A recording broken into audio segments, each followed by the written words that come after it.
So as you see here, this is how the Python idle shell looks like. It's a plain white window with a prompt, triple angle bracket prompt is there where the cursor is blinking. And here you can issue the commands as you know, as you require. This Python shell, Python idle had come from the menu. When I click on here, I can search for Python idle. Here it is, see, idle Python 3.10. If I click on this, this shell has come up. Now in this shell, whatever commands we issue, they actually execute then and there. So either you get the output of the command or you will get the feedback that this particular syntax is there. This particular error is there in the command. So either it would be the output of the command or error. So you will get it then and there. The moment you issue the command, you get the output. You get the response from the shell. That's why it is called interactive shell. Generally, what happens when you teach this in classroom, that shell is interactive, and then we can write Python scripts also. So why it is called interactive is important to tell the students. It is interactive because after every single command, we get the response from the shell, either in the form of command output or in the form of the error whatsoever. That's why it is called interactive. For example, if I say, I simply use it like a calculator. I say 5 plus 2 and I issue the command. As you see, it shows me 7. So as I issue the commands, it will keep giving me the output. If I am giving something which is not suitable,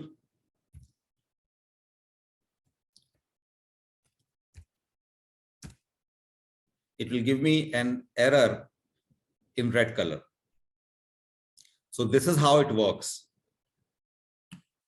So far so good. This is the command Python shell, and I'm using Python shell to get you familiar with the basic arithmetic operators. First of all, we all know those basic arithmetic operators: plus, minus, divide, and multiplication, and modulo operator.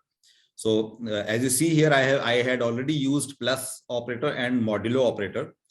Modulo is represented by percentage sign, and it returns the answer of the division.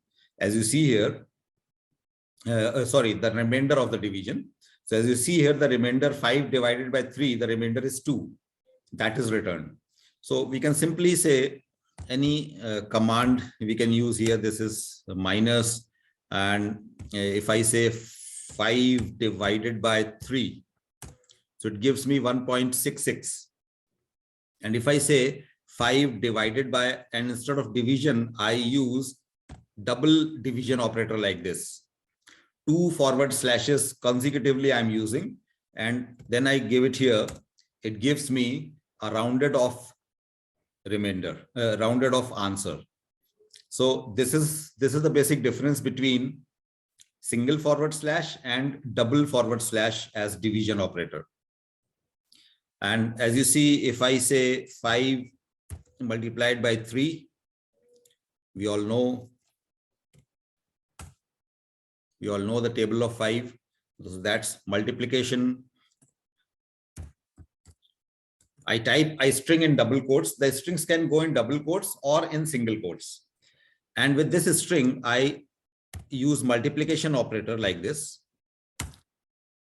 So multiplication operator with strings works as an echo operator.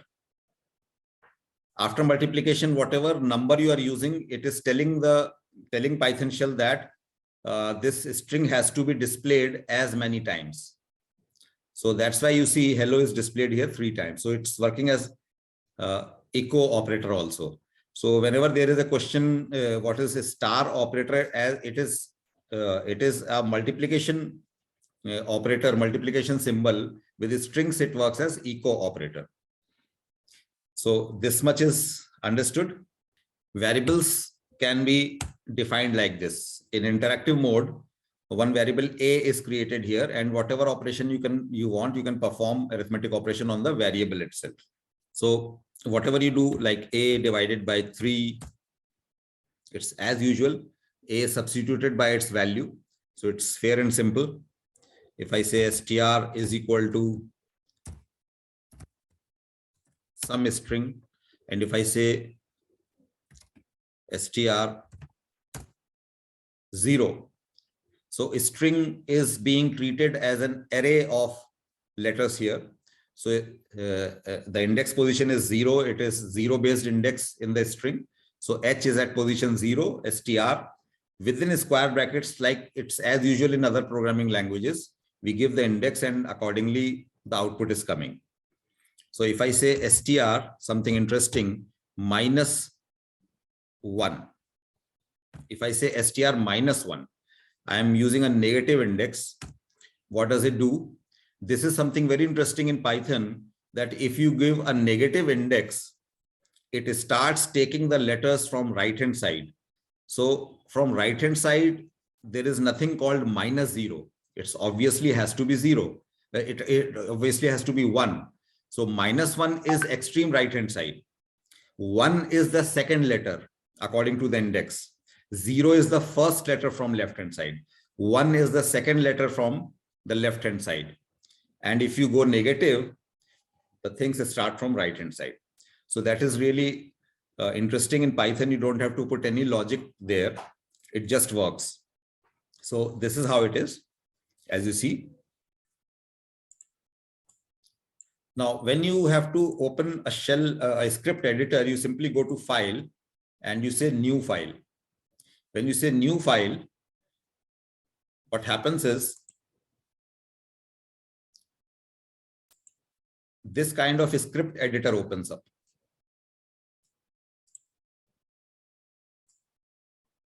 As you see here, you see one script over here. So what generally you do when you say new file, as you keep saying new file, new editors will keep opening up. The previous one will remain. You can close them if you wish.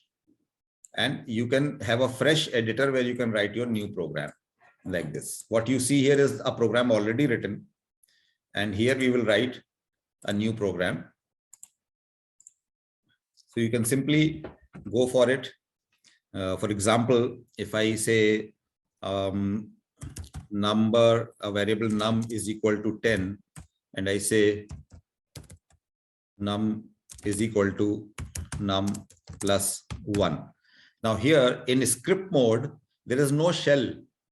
In shell, what we do, we directly give the command and it interprets the command and executes it. But here, when I'm writing the script, how do we get the output?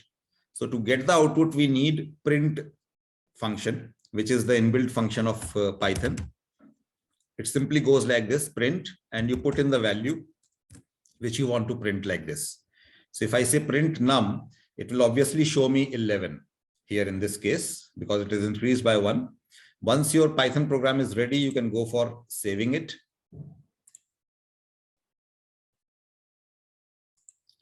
And as you save it,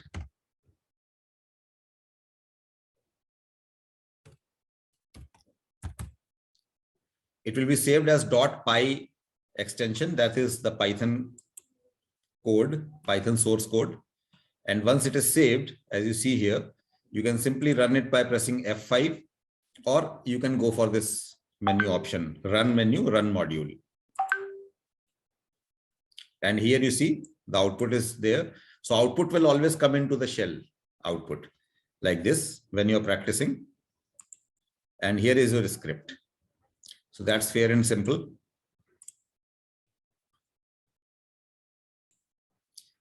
Now, if I have to take some input from the user, I will use input function. And in input function, we always give a prompt to the user what to do.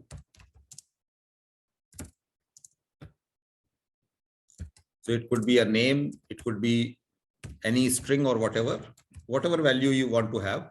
So you mention input. Now what happens is input function takes the input from the user and returns it. So whenever a function is returning something, there has to be some variable which should be waiting on the left hand side of assignment operator. This equal to you see is the assignment operator. So whatever input function will return from right to left hand side, that will go into nm, the variable, and this variable will store whatever is entered by the user, and whatever next you can do according to your requirement. Whatever you want to do with the input, that you do. I'm just taking it and printing it back. Or I can do something like this. Welcome. I'm welcoming the user. Welcome space. Double quotes are put so that the string is finished. And I'm using a comma here. Let's see what happens. I'm saying print welcome, comma, the variable name. Let us save this.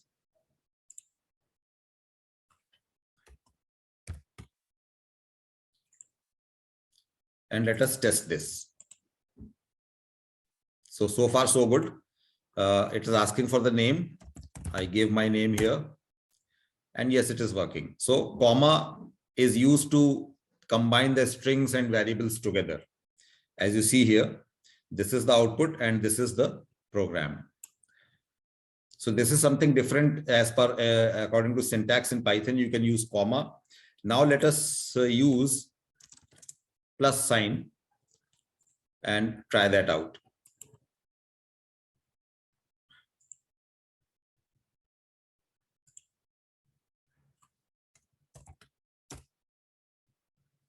Fine. So it is working in both ways. Let us see once again. I say num with comma, and this time I am removing the space which I had given here. I have given welcome the string, comma, and the variable name. No spaces are there in the string.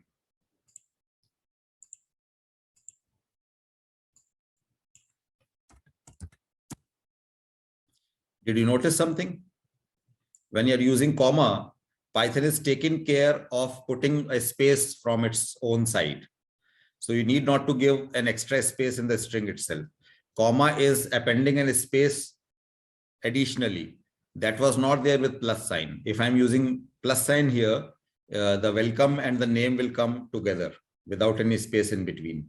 So that's a very subtle difference between these two. You can use comma as well as plus sign here. And this all is working fine because whatever input is given by the user, that is treated as a string, no matter if a number is entered. So whatever I'm putting into using input function, that is taken as a string type. And welcome as well as whatever is there in nm variable is a string type now. So both are strings, so they are working fine. Well, so let us see what happens with numbers. So generally what happens is Python, as you see, is not very typecasted language. It is not typed language. It does not deal with the variables like C++ and C language and Java are very strict about variable types, data types. Here, Python is a bit flexible. Let us see how. This time I'm going to enter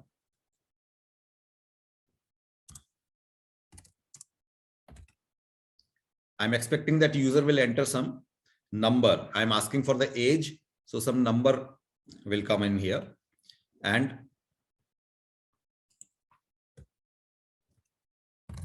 I display it back. So let us see if it works.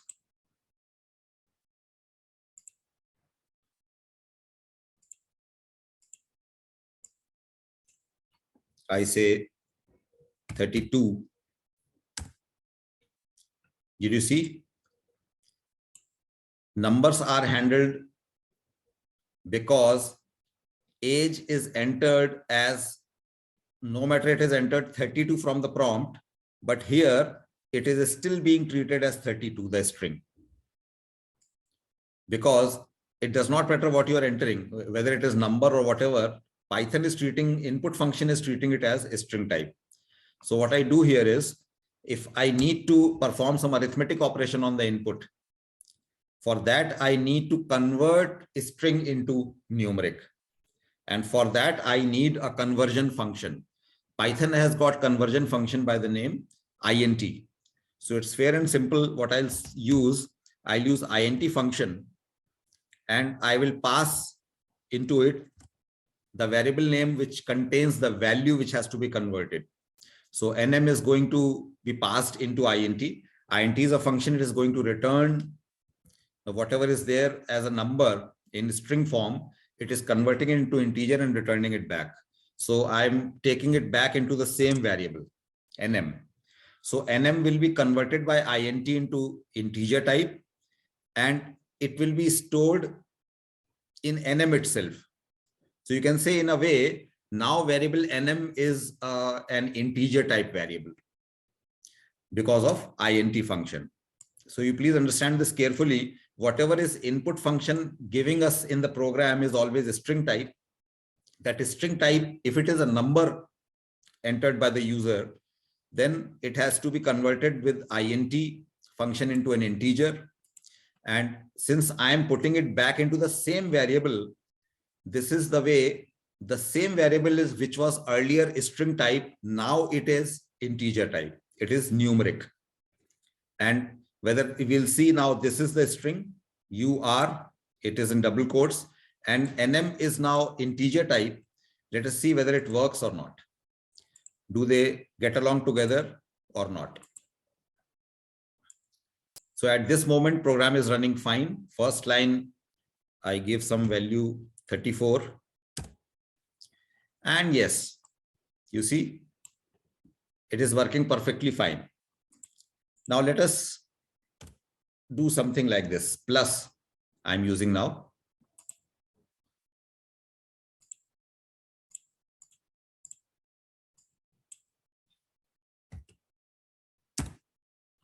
Did you notice something interesting?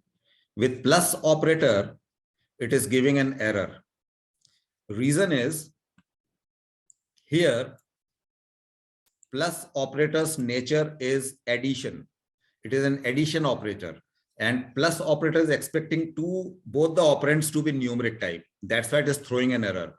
Comma is not an operator. Comma is just appending the values whatsoever they are. So comma is now you see the use of comma and plus operator. So as far as you are dealing only with the strings, comma or plus sign both will do. But if you're dealing with the mix of data types, you have to take care what type of data is mixed with is working with the other type of data.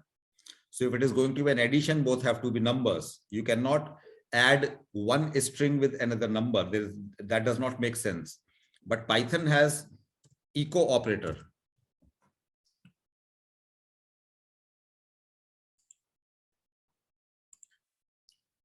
As I showed you echo operator, so it must be working. I have used multiplication there, and I say my age is 3. Just for the sake of output, I'm putting in a small age 3, and it is here working as echo operator.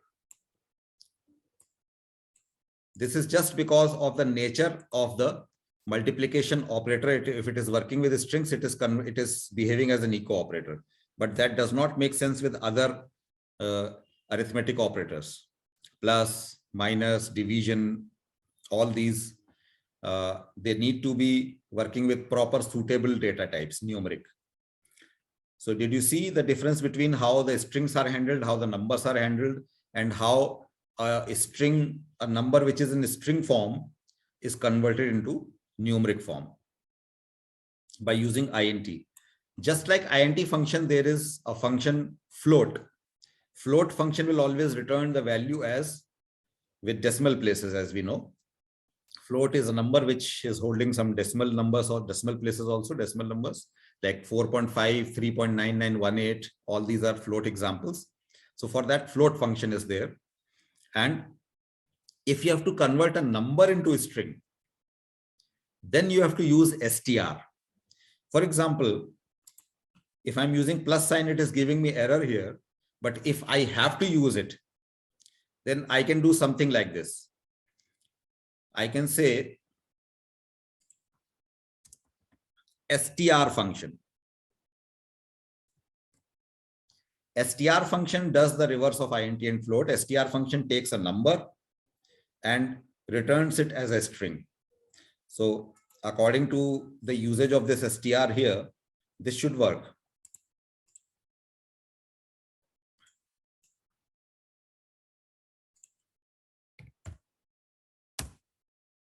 It is working because you know the reason. Both are strings. So it is either way conversion, int and float, converting a string to integer and float respectively, and str is converting numbers into a string. So now you are quite familiar with this Python shell and script and all. I think this is visible to you all. There is a variable called quote, QUOTE, which is holding a string, and so the adventure begins, exclamation sign. So that is the string in double quotes. And we are dealing with the string in different ways. See here. First of all, the string is being printed as it is. So the expected output would be and so the adventure begins, exclamation sign. Then we are printing quote 0. As you know, strings are 0 based index. They are based on 0 index. So this should give us capital A, the letter at the 0 position. -1, as I showed you in one of the small demos, that is from the right hand side. So that refers to the exclamation sign in the end. And then we have some -7, 1:5. Here colon means range. This is the range. But let's see how does it work. So one by one we will intercept. Let me run this program. Let us compare the output with the input.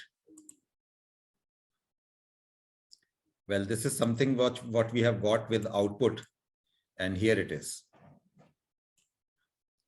I don't think that needs any explanation from my side, but you know, I am the host and I have decided to explain. Well, the first, as I told you, print, you see the line number. I am referring to line number here. Line number 2 is simply displaying the string as it is. Line number 3 quotes 0, A, the first letter. Line number 4, the last letter in the string from the right hand side, that is. From the right hand side, it is first if you go reverse. Then -7 is again, you keep counting from the right hand side and you get on to B of begins. That is on the 7th position from right hand side. 1, 2, 3, 4, 5, 6, 7. Yeah. So that's fair and simple.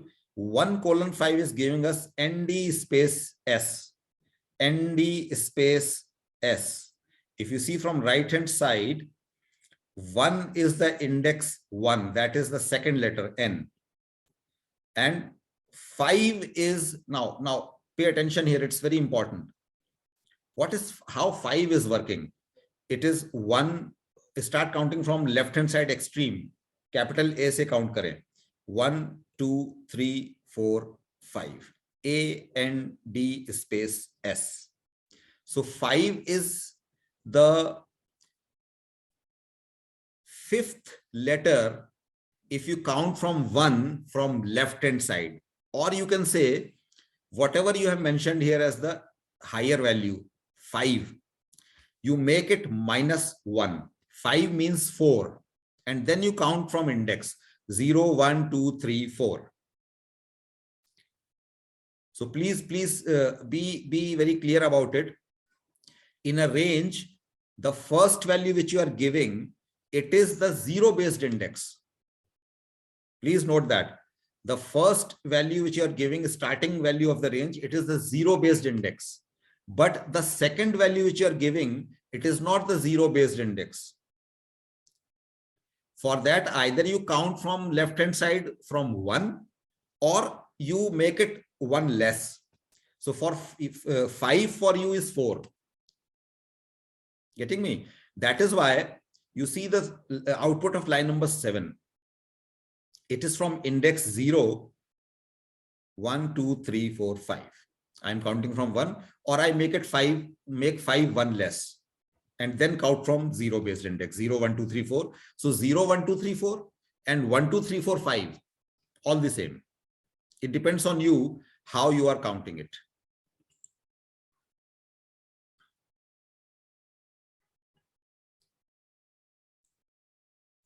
So I hope my voice is reaching to you all.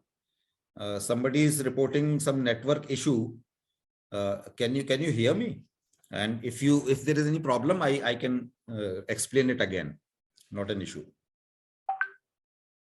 So please put it in chat if you are okay, if you are able to hear me. because when I'm sharing my screen, it is difficult to see what all are whether I'm getting through or not. Well, clear. Somebody is saying clear. Perfect. So I have quite responsive audience out there. Thank you so much for your response. And moving on back to this program, sorry for the interruption. So you got this fundamental of range. It's quite interesting, and at the same time, it is mind-boggling also. So this is how it works. Ranges are very interesting in Python, and why I'm focusing more on this, because later on when you will deal with data structures, one of the very interesting and common and very popular data structures in Python is lists. So when you deal with lists, they are talking about ranges. When you are slicing the list and you're making, accessing some part of the list. List is actually a series of values, collection of values. So there you will deal with ranges, with numeric values. And you see here, 5 is 1 less. 5 is 1 less here. So now you can figure what does line 9, what does line 5 will do. See how flexible Python is. Line 5 is saying, I want the index position 5, but there is nothing mentioned after colon. That means till the end of the string, up to the edge of the cliff. So that's why you see here 5 colon 0, 1, 2, 3, 4. Now see, this is very interesting. O space the adventure begins. So did you see here? This is how it works. 0, 1, 2, 3, 4. 5 index position is O till the end. Till the end, because we did not give any upper range here, upper limit of the range. And 4 colon 9, you can easily figure out what it is. 4 colon 9 is index position 4, 0, 1, 2, 3, 4.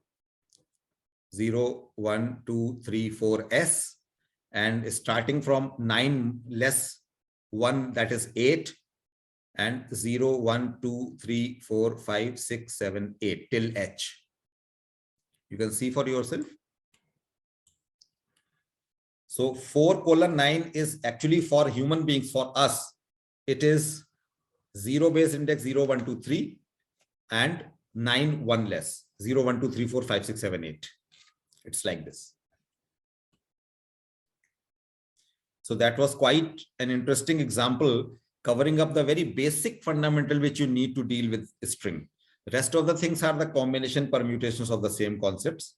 So this is how it works.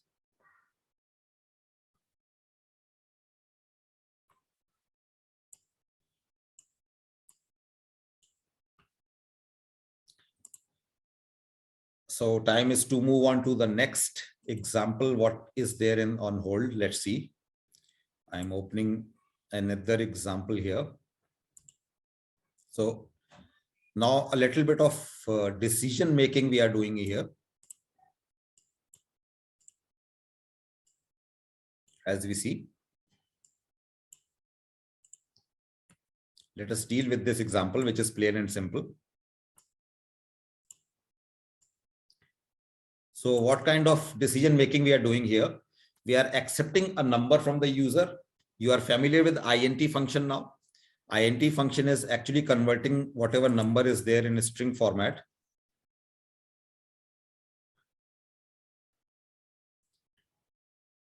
Somebody is asking what happens if one number is negative and one is positive. So that depends. Let us find it out.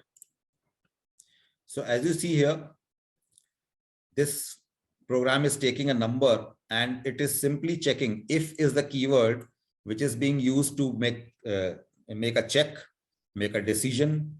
And this is the comparison operator. We have the usual comparison operators, greater than, less than, greater than, equal to, less than, equal to, like you do in the other programming languages, and double equal to check the equality and all that. So we will see in further examples about these operators. Here it is a simple usage of comparison operator greater than. We're just checking whether n is positive number. And here you have to take care of certain things, which those people who are new to Python, you need to see whenever you are starting a block, it is having a colon over here. That is important. And how does Python figure that which options, which statements are the part of that block? That happens. How does Python know that this print on line number 4 is the part of if block? The reason is this indentation, one tab. So in Python, there are no braces to mark the block. It is the tab. One tab belongs to the immediate block. So the immediate block here is if block, and one tab is making this print the part of this if block. So if I do something like this,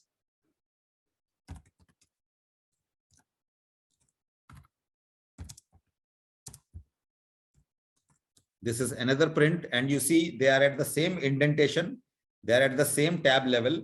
So they both are the part of if now. And if I do something like this without any indentation,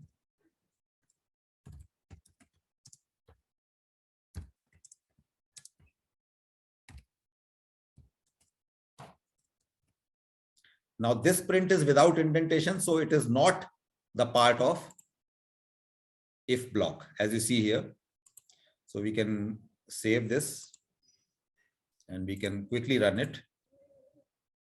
I give a number and everything is displayed, whatever was there in if as well as whatever was there outside the if. So here it is with the output, you cannot figure which part is what. But if I do something like this, if I run this program again,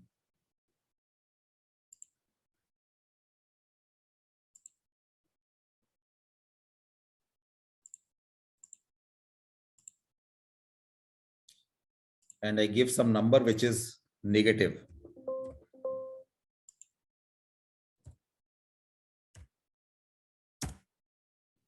did you notice only the last statement has come? Oops, sorry.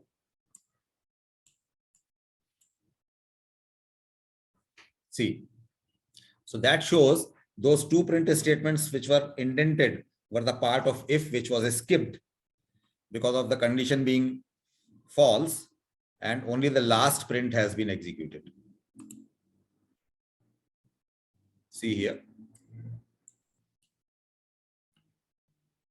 The same thing is happening in this program also. This fairly simple program, some number is there, we are not taking from the user, it's 50. Number is being moduloed, and if it is even, it is being displayed. These two prints are the part of if. So that is, I think, simply understood. So we know if is there, there has to be else, as usual. You do not miss this colon over here. With every block, colon stays. So here it is plain and simple. I don't have to go into the logic of the program. If number is divisible by 2, if it is an even number, something is happening, else something else is happening. So this is how if and else are being used. You need not to put a colon here. That is important. And here, this print function is because of zero indentation. It is not the part of either if or else. It is independent because no indentation is there. So what is important here is to understand that colon is marking the block and indentation is deciding which statement is the part of which block. Let us have a look at this example. Here, I have taken a shortcut. Input function is returning the age of the user as a string type.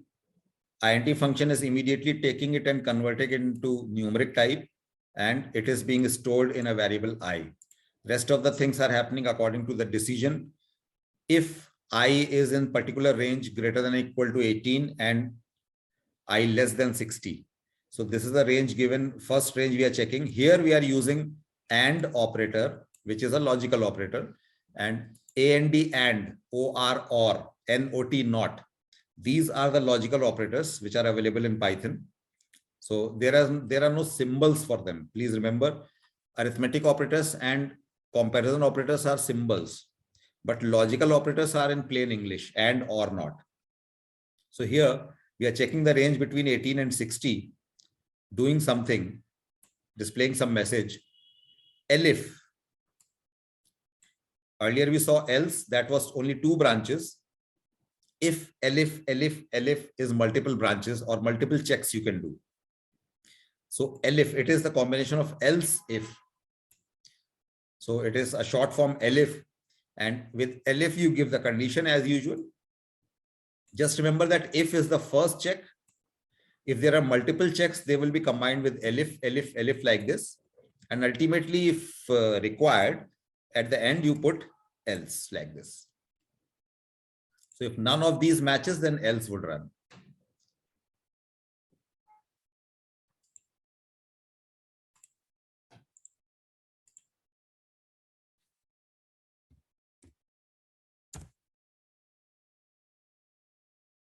So accordingly, the output is coming. Not a senior citizen.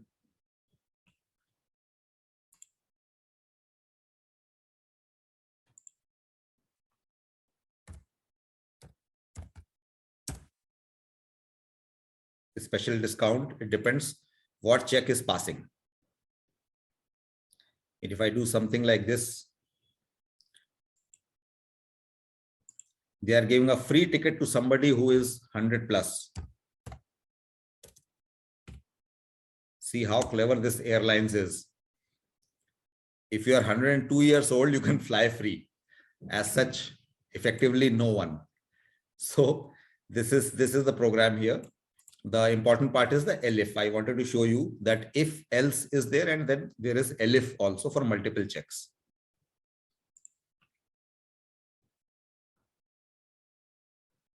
Then there is something called repeated execution. I say x, variable x is initialized to 0, and then I use while keyword.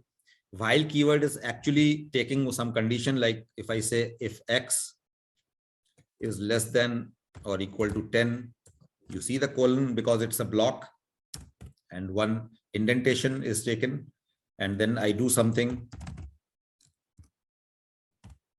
simply printing it. So here what it is doing, as long as this condition is satisfied, this statement will keep executing because of this while loop.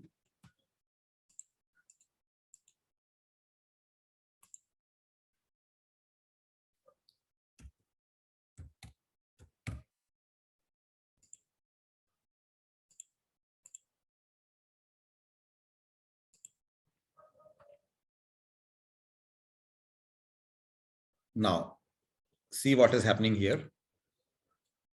Can you figure?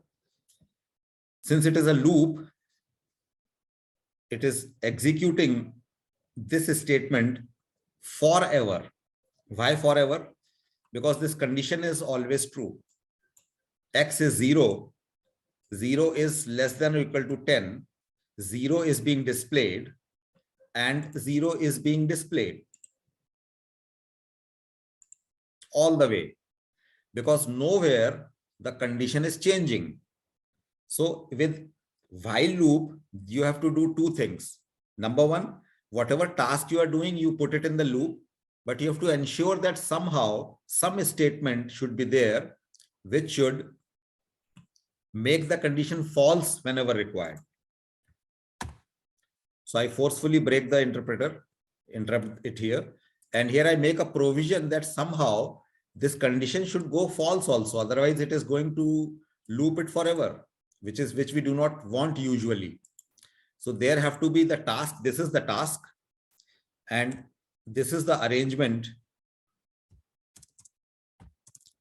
to ensure that at some point the loop should discontinue, the loop should terminate. So x will increase here. We are saying first time 0 plus 1 makes it 1, and that 1 goes into x itself.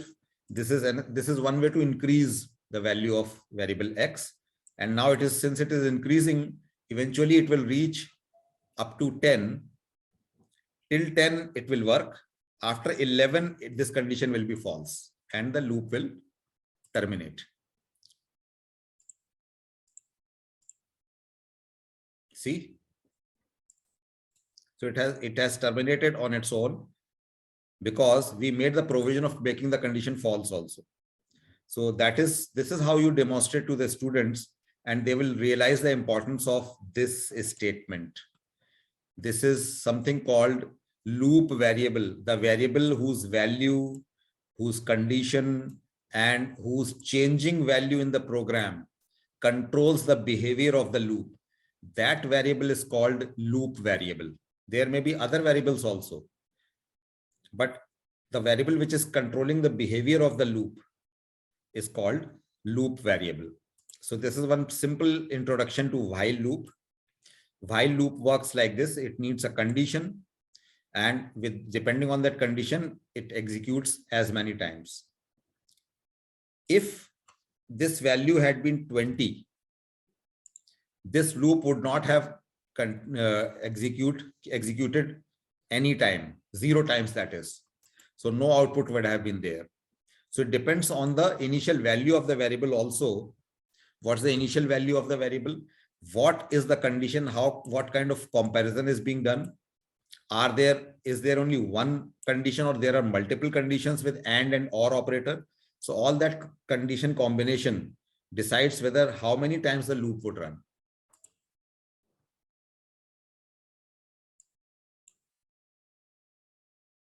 So this way, your while loop behaves just like in other programming languages. Now I show you something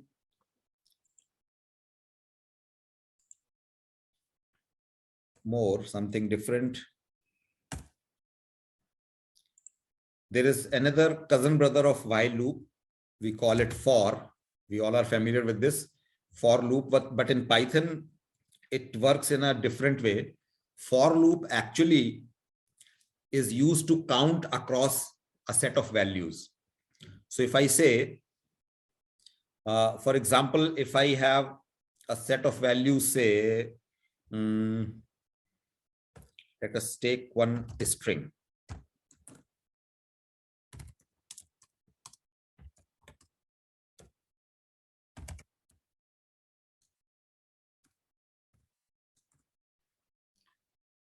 And here I say,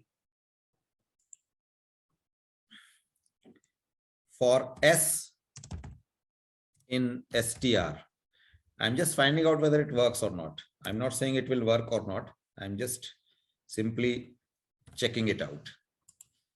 Just putting my logic according to what Python syntax is there.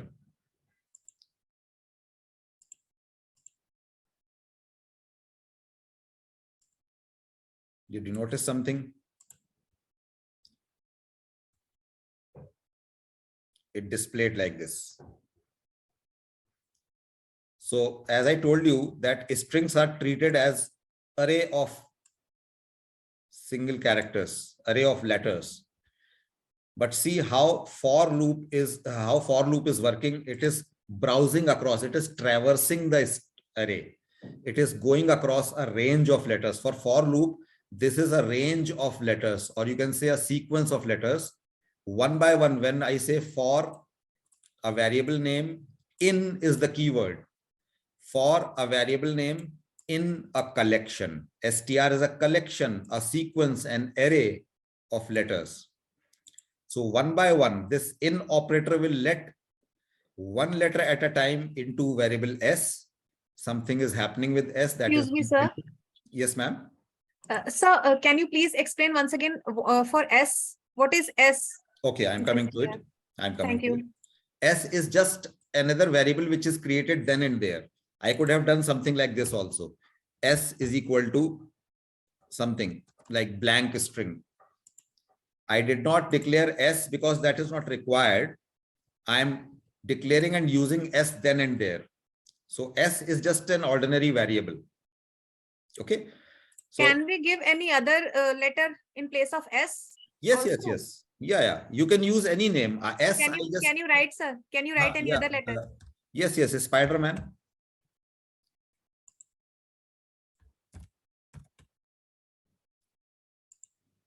Okay, it depends which one is your favorite superhero, or I can say X. It's just an ordinary variable.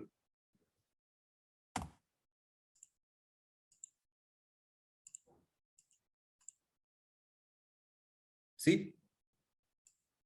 Yes, sir. Thank you so much, sir. Welcome, ma'am. So this is what it is.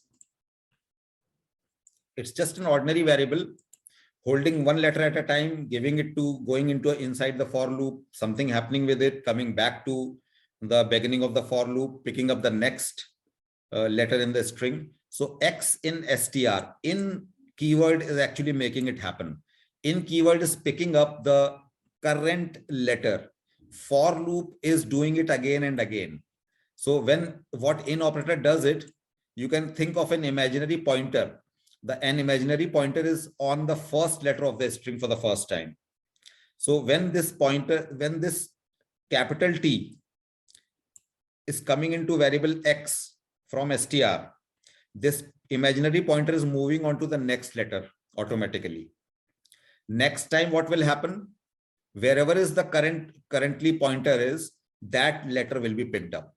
So automatically one letter is picked up, the pointer moves on to the, it's just like your finger. Finger first time on the T, it is picked up, moves on to H picked up I picked up S picked up space, and so on. So this is how this for loop and in operator work together. So for loop is very handy when you have to count across, when you have to traverse, and while is useful when you have to do something depending on some condition to be checked. This is the basic difference between while and for. That's an important question of Viva also. In theory also, if a theory can also be asked on this, what is the significant difference between while and for? Or another question could be, explain the distinct use of while and for. So with some logic, while and for can be used, like whatever for can do can be done with while also. But basically, while works on a condition structure. The expression given to it is a condition. With for, the expression is not there. There is a structure. There is something to be browsed across one by one, or maybe by default it is one by one. So this is one way. I showed you how for loop is browsing across a string str with the help of variable X and the operator in. In operator always works with some range. So here, what is the range? A sequence of letters. Let us see another example here, dealing with numbers, how for loop does the same thing with numbers. There is no string right now. I'm doing something like this. I'm using a function in Python called range function. I hope you all are having your notebooks and making your quick notes. Somebody is asking, can we give a string in while loop also? Yes, sure. As I told you, zero-based index is there. You have to take a variable X, set it to 0 as usual, and then you keep increasing X. I'll just show you. Let me finish this, this part. Then we'll see how strings are dealt with in while loop. That is what I said.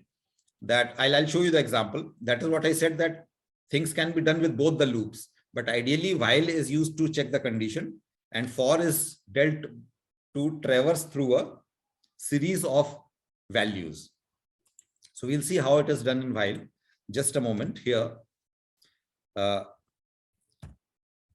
X in range. Now range function is used to mention, you remember range we used with colon operator. Colon operator is used to create a range. So I say 1.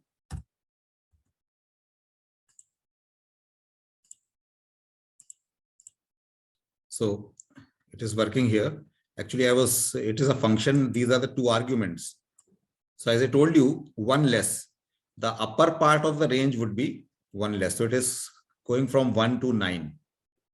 Did you notice that this thing is important? You have to keep in mind. Whatever upper limit you are giving, it will always be treated as 1 less by Python. Now somebody is asking if we can do the same thing of a string with while also. I'll just give me a moment. I'll save this file.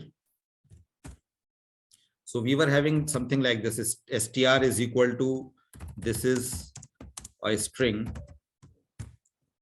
And how could we do it with while? Now it's fair and simple logic here. With while loop, you need to give a condition. Now, how will you refer to a string? You will always refer to a particular letter in the string with its index position. So to have that index position, you need to have a variable. So if I say I for index, suppose, or if I say index is equal to 0. Why 0? Because I want to start from the very beginning first letter of the string. So this is going to help me. I have taken a variable index 0 because the string is 0 based index. And then index is same like any variable, like in for loop we have taken s. Yes, this is any variable. This is any variable. Thank you, sir. Fine, the variable Delhi is there, or it could be any letter, I, let's say. Now rest of the thing is on the logic. While I, now this is, how many letters are there? There are so many letters here. In for loop, you remember, in for loop, you need not to bother about how many 14 letters plus 3 space. It will include spaces also, no? Yes. Space is also a letter. Now here what will happen is you need to count till the end of it. So one way here, we do not have much knowledge of Python. So we will manually count it. 1, 2, 3, 4, 5, 6, 7, 8, 9, 10, 11, 12, 13, 14, 15, 16, 17. So what I'll do here is, while I is less than or equal to 17, and I use this as index here with str.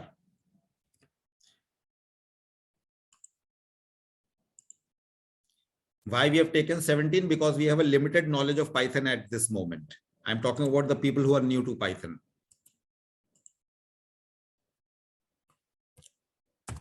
Same mistake I have done. I have not taken care of ending the loop. I have to say, I have to change the value of I also by 1. Why by 1? Because I want each and every letter. So this was also important, increasing I by 1.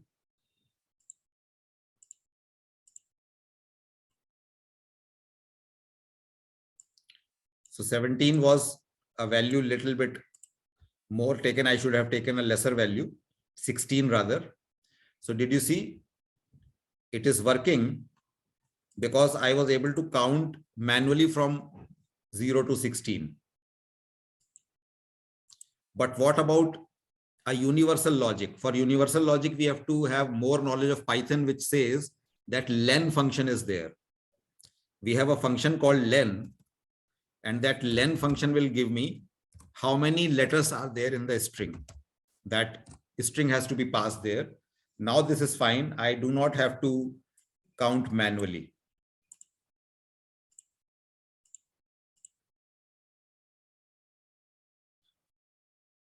So it is like this. So can you please repeat len function also once again? Len function is just give you how many number of letters in the string. Okay. How many letters are there? 1, 2, 3, 4, 17 letters were there. Fine. Now here len is giving me 17, but our string index position is from 0. So 0 to 16 is actually giving us 17 letters.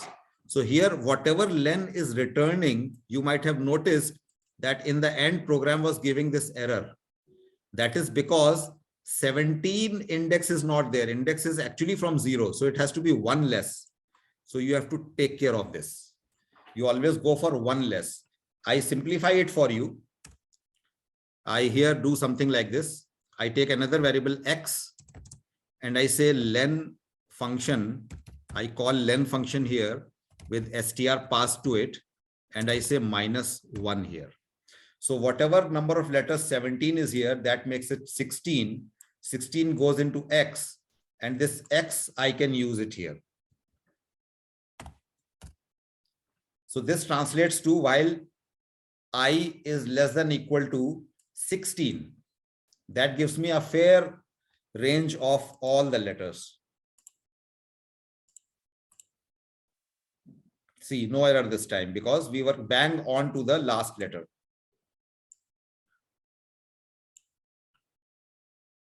This is how it works. Fine. So did you notice while loop, with while loop to traverse across some values, we have to put in a lot of logic, especially when you're dealing with the strings. And that is where for loop is handy. With for loop, this entire logic is taken care of by for loop and in operator themselves. So all you have to do is you can focus on your task to be done. So this way, for loop, in such cases, for loop is a better choice. So with this kind of example, you can explain the concept when for is important and when while is important. Got this? Can we move on to the further things?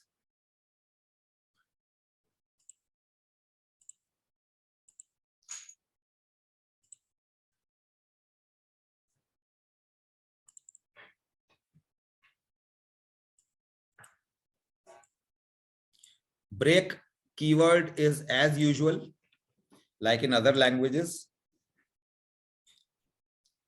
For variable name in a string, this is some string here.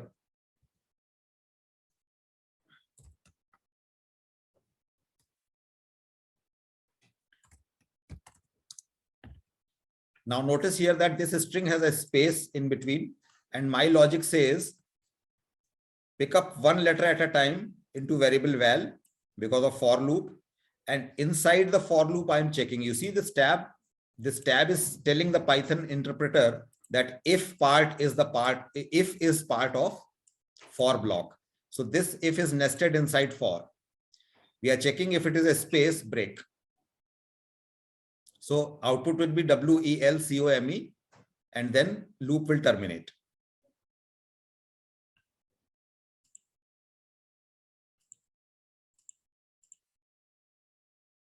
See, only welcome is displayed.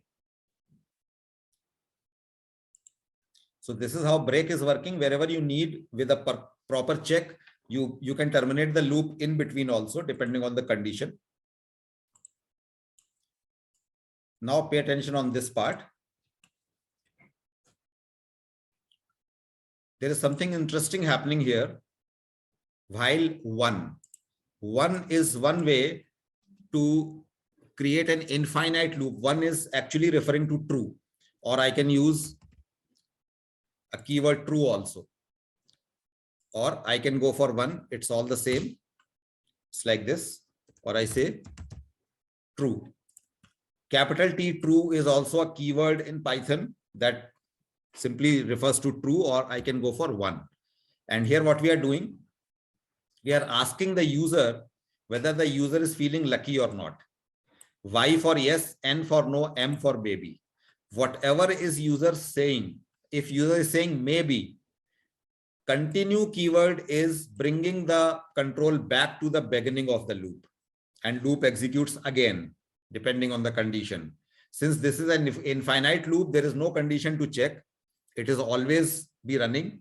So here, this loop will keep asking the user if the user is saying maybe. So this loop is going to ultimately turn the fate of the user into lucky one or unlucky one. So if user is saying M, if user is inputting M, loop will keep continuing. After continue, rest of the things will not execute. It will jump to the beginning of the loop like this. So M, continue, M, continue, M, are you feeling lucky? M, are you feeling lucky? M, are you feeling lucky? This will happen. But if user says Y or N, accordingly, if user is saying Y, this condition will be false, else will execute. In else, we are again checking. If Y is entered, some message is there, otherwise some other message is there. And then we are breaking the loop. See, we are breaking out of the loop, not in if, but in else. This break is the part of this else. See the indentation. Did you see? this else has three components: if, else, break. So let us see.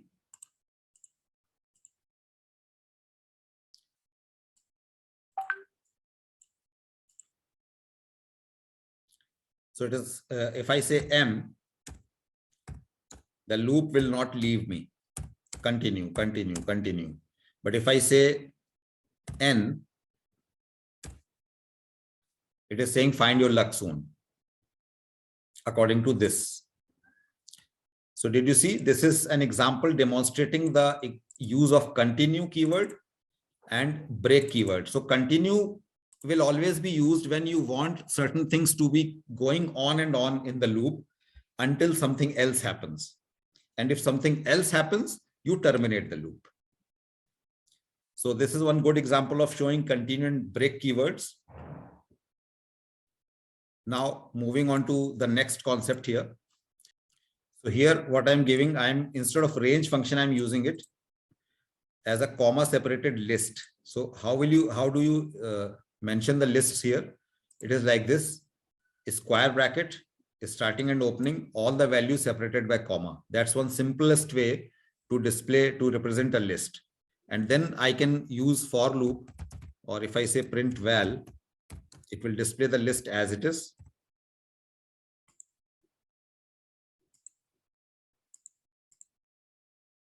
See, and since it is a sequence of numbers, it can be traversed with the help of for loop also, like I showed you in other programs.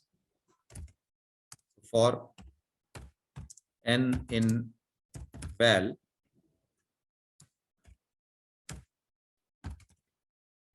you can do with the number whatever you like printing it, printing n here.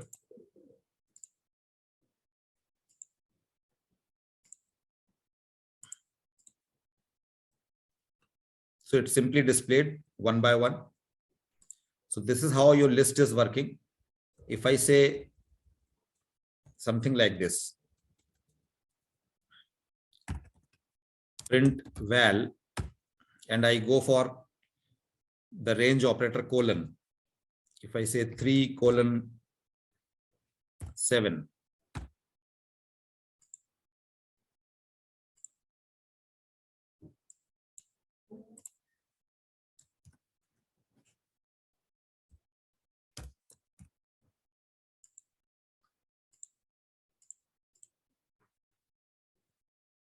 so it is showing me the sliced list. This is called slicing. Slicing means taking out a part of the list, some consecutive values of a list out of, just like you cut out a cake piece. It's like that.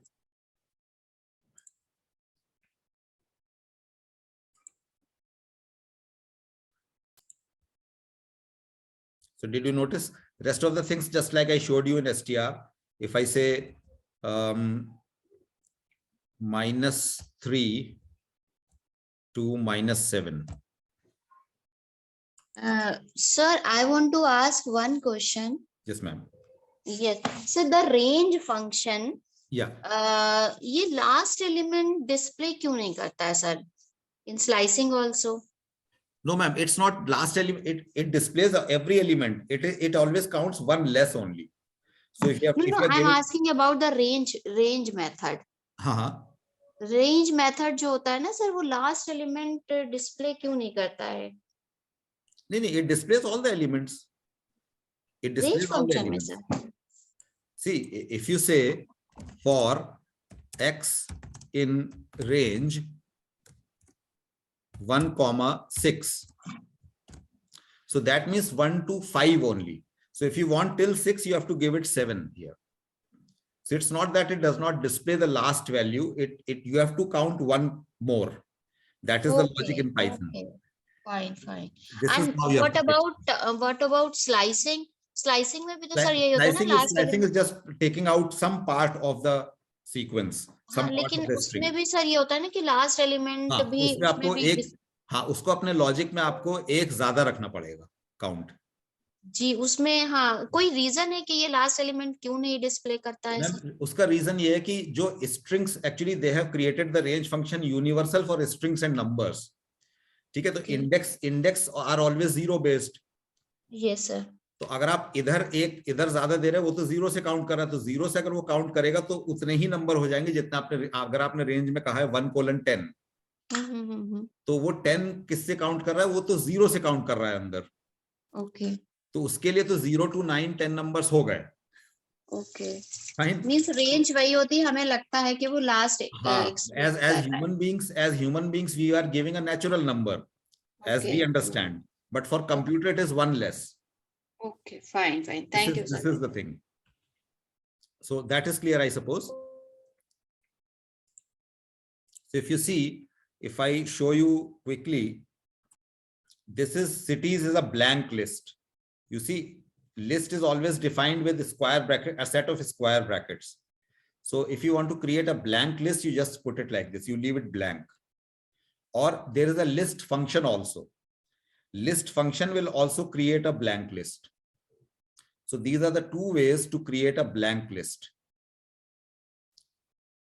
In list function, if you mention any string, now pay attention here, in list function, whatever string you mention, every letter of that string is broken apart and put it as a separate element in the list. You see this? Here I have given a string hello, HELLO split apart and put into the list like this. This blue colored is the output of print function. So you see how it is being separated. So if you have to convert a string into a list, you do something like this.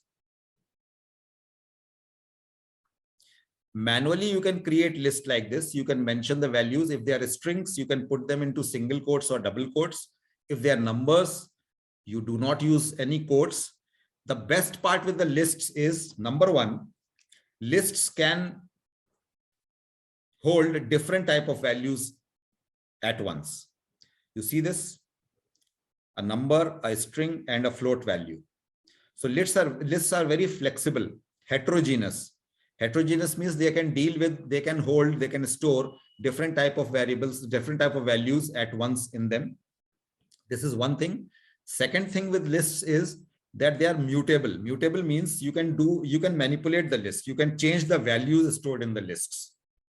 That is why lists are the most preferred way of dealing with multiple data, with the bulk data. So here cities is homogeneous list. You see, all are string types. Here it is a heterogeneous list with different kind of values. Sometimes what happens, you do not want to create a blank list like this. You do not want to populate the list with different values. You want to create a list where all the values are same kind.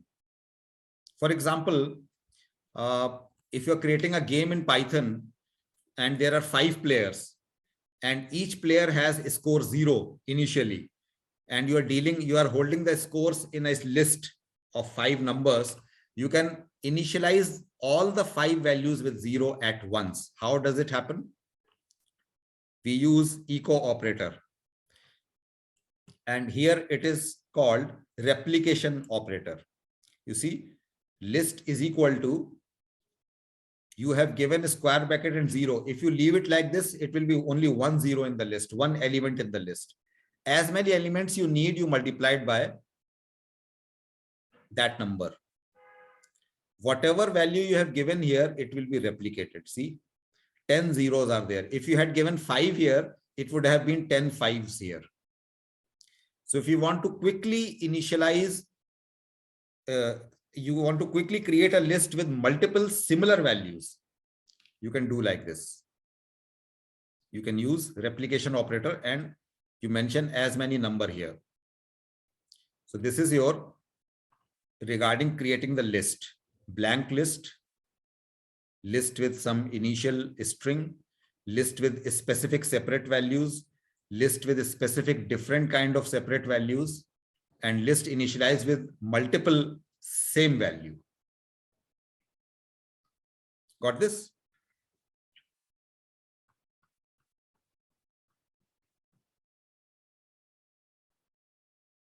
This is very interesting here. See, First, the list is holding all zeros. A list is created with 10 zeros. And see what is happening here. How we are manipulating the list. It's not only slicing, it is also manipulating a part of the list. So what we are doing, we are saying in my list from index 0 till 2, 0, 1, 2, 0, 1, 2, the first three values, change them all into 3 2s. This is square bracket 2 means 2 has to be should go into the list 3 times. So first 2 will go into index position 0, second 2 will go into 1, third 2 will go into index 2, and list will look like this. So lists are very flexible and you need a lot of practice with different kind of programs to master them. So that's why I'm showing you these examples which are already working. All these programs you will get. So you need not to type them again and again. But this is how it works. Another example here. The same thing with first 5 values manipulated.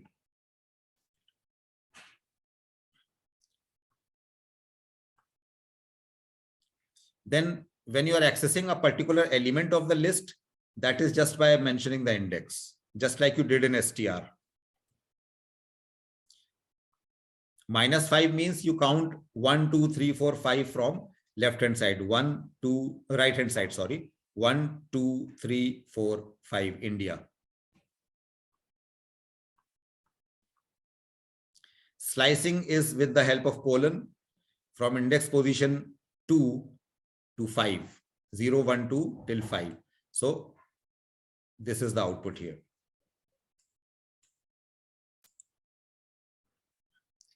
You see here 2 to 6, 0, 1, 2, 53.4, 0, 1, 2, 3, 4, 5 till 54.16. So 53.4 till 54.16 is sliced out. So this is how lists work in Python. Now see this example here. -5 till -2. What will happen? First of all, -5 will be figured out. 1, 2, 3, 4, 5, India. Then -2 is 1, 2.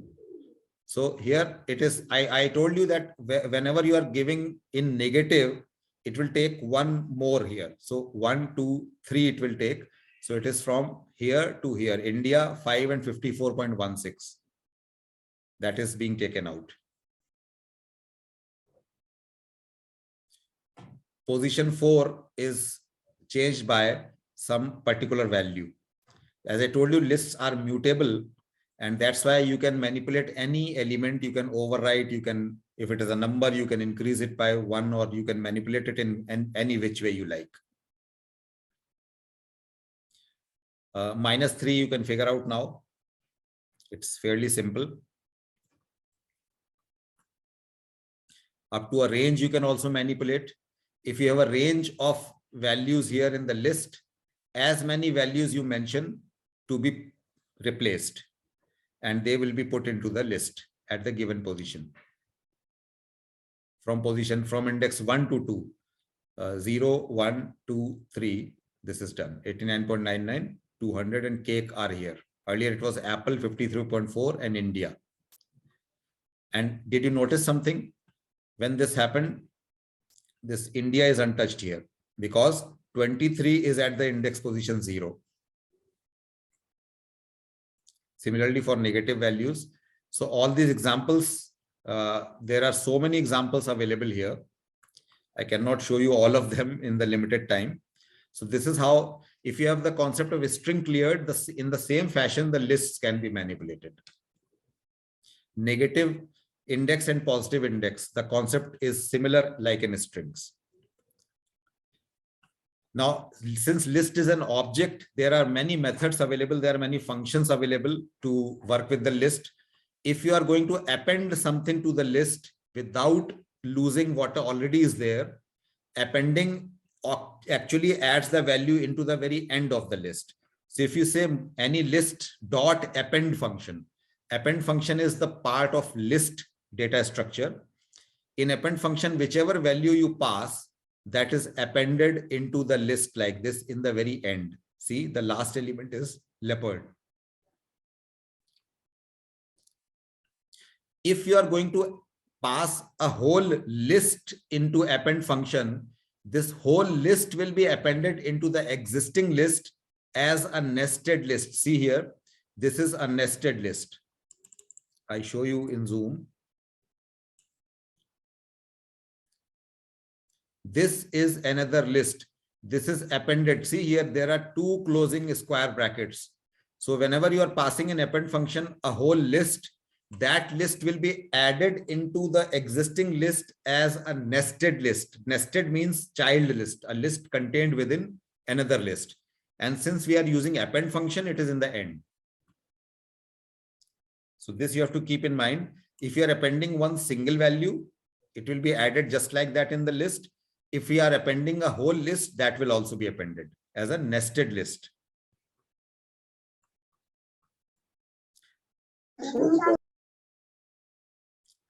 Now here, append function is appending the whole list as a nested list. There is another function called extend. Extend means to increase the same structure, data structure. Extension. Extend has come from the word extension. Extension means increase the same thing beyond. Do not put it as a nested list. So instead of append function, if you are using extend function and you pass a list into it, it will be add as separate elements into the same list. You are extending the same list with the values. You are not putting any inserted or nested list.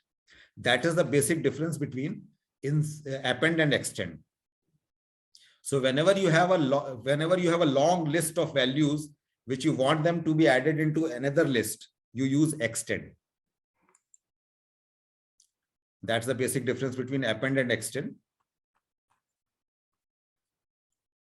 Then we have a very flexible function called insert. As the name suggests, insert can insert the values wherever you like them inside the list. You have to tell insert function, first parameter, the index position, and second parameter, the value to be inserted. So at position 1, the insert function is entering the value Gaganyaan. And since we are inserting, rest of the values will be shifted further and their index will be adjusted accordingly. So you see, apple is not lost. Apple is shifted to position to index 2. Earlier it was on index 1. Index 1 is occupied by Gaganyaan. So this is how it works. Then we go to remove function, something removed. In remove function, please remember, remove function does not take any index. Remove function needs the value. So remove function will remove the given value from the list if it is found. Apple is removed from here. So you have these functions handy with you: append function, extend function, and insert function to add values into the lists, and remove function to remove the value. Sir, I have a question. Yes, ma'am. So how can we append any list in the first position? You use insert index 0. Okay, sir. And then we have some other functions are there which are useful, like sort function will sort the list like this. Original list is unsorted. Sort function will show you the sorted output. It physically sorts the list. It's not that only output is shown. Then reverse function reverses the values of the list like this. You can count a particular value, how many times it is appearing in the list. Count function will give you that. So these are certain useful functions. Lists can be copied just by assignment operator also, but you have copy function also. You can use copy function, which can list one copy to another. mylist.copy. So a copy of my list will be made and it will be copied to another list called your list. So now there are two lists, my lists and your list, both are identical. So this way copy function works. You can copy a part of the list also. If you know the concept of slicing, it is all the same. If you want to copy one slice of the list, you just mention that slice with the list name in square brackets here. And you can use copy function. However, that can be done by simple assignment operator also. So copy function is rarely used. Generally, we can do it with equal to, or that is assignment operator here.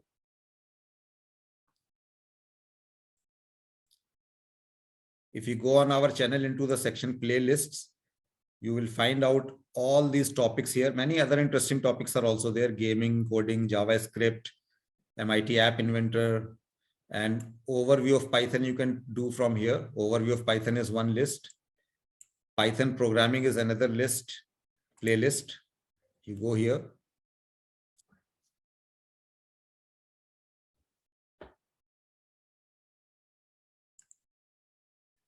This is one thing.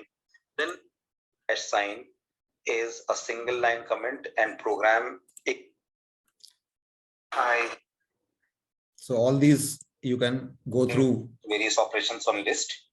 As you see in this small 3 lines program, we have a list in line 1 by the name runs made. It has got some 12 values, and for loop is going through the list. It is browsing the list.